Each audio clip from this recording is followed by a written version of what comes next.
Hello and welcome back. Today we are talking about something really different but still important. I have seen women being labeled as bad drivers always in my life. So today I'm going to talk about and put some light on the reasons. I know all the men out there will be having some problem with my conversation here, but still I'll continue keeping my point that, dear men, there are some reasons why we are not as good as you might be, but let me tell you another thing. Research says कि जितने ज़्यादा accidents जो accidents हैं, the ratio of accidents is greater with man than women. Anyhow, I have noticed and came across and researched about some facts which I need to put over here. Number one is the exposure, the road exposure.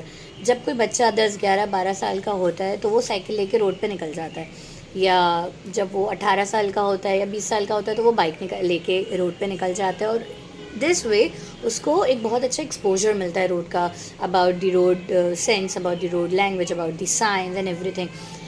Where as जो ख़वातीन होती हैं वो बहुत अपनी ज़िंदगी के stage में बाद में जाके, पहले तो वो बेचारी डिपेंडेंट होती हैं. 90% of the female in our country वो डिपेंडेंट होती हैं कि अब्बू कहीं छोड़ दें या भाई कहीं छोड़ दे या हम क्लब करके कहीं चले जाएं. अदर देन दैट, फिर अगर वो किसी इंडिपेंडेंट स्टेज पे जाती हैं तो वो कोई कैब बुक कराने के उसमें वो हो जाती हैं इन्वॉल्व. बट जब फाइनली वो गाड़ी लेके बाहर निकलती हैं is when they are earning enough, which is obviously not at the age of 18 till 20, it's more than that. या तो फिर when she is running a family, और फिर वो किसी मजबूरी के तहत गाड़ी निकालती हैं और फिर बाहर निकालती हैं. और तब के एक रोड सेंस आने में, और एक जो माशाल्लाह से हमारे मर्द हजरात को एक रोड सेंस होता है क्योंकि वो बचपन से बाहर घूम रहे होते हैं, और रोड की सेंस होती है उनको, एक रोड की लैंग्वेज होती है, कॉमन सेंस उनका जल्दी काम कर रहा होता है. नंबर वन रीज़न तो ये है that the number of years you have spend on road. Number two is, जब मुझे पता होगा ना कि मुझे लोगों ने क्रिटिसाइज़ ही करना है, and I have to prove myself. अगर मैं बार बार ये चीज़ सोचूंगी ना कि ये तो मुझे करके दिखाना है, या मैं कुछ होती हैं ख़वातीन जो बहुत अच्छी और इजी ड्राइव कर लेती हैं, लेकिन कुछ ख़वातीन ऐसी भी होती हैं जो बेचारी बहुत क्रिटिसाइज़ फेस करती हैं अपनी फैमिली से, अपने सर्कल से. और उनको जब वो गाड़ी लेके निकलती हैं तो उनके जहन में एक ये चीज़ होती है कि मुझे ना किसी तरह बस मुझे अच्छा करना है, and I need to prove them wrong.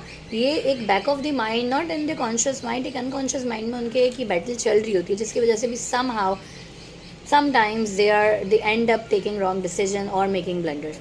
Number 3, I don't know how many of you are going to agree with me, but there is a difference in a man driver and a woman driver out there. क्योंकि जब एक आदमी गाड़ी चला रहा होता है उसको ये फिक्र नहीं होती कि जो बाहर कोई पब्लिक है वो मुझे देख रही है, और I need to fix my clothes and I need to fix my dupatta, और जो विंडो से आई एम ट्रांसपेरेंट ग्लास में हूँ वहाँ पे और मुझे देखा जा रहा है. मर्दों को ये सारी टेंशन नहीं होती, उन्होंने टी शर्ट डाली हुई है, चिल, वो अपना घूम रहे हैं, उनको कोई मसला नहीं है. लेकिन a kind of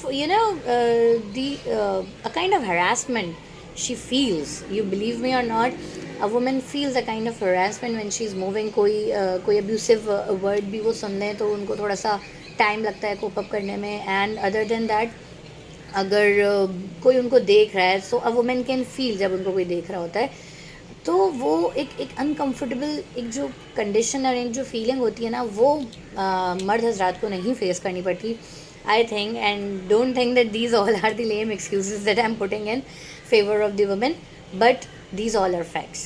So I think next time you see a woman driver, be kind to her, and try to put yourself into her shoes. And if there is any female driver in your circle and your family, please motivate her and tell her that she's good and she's doing good and she can do much better, and you are proud on her. Thank you.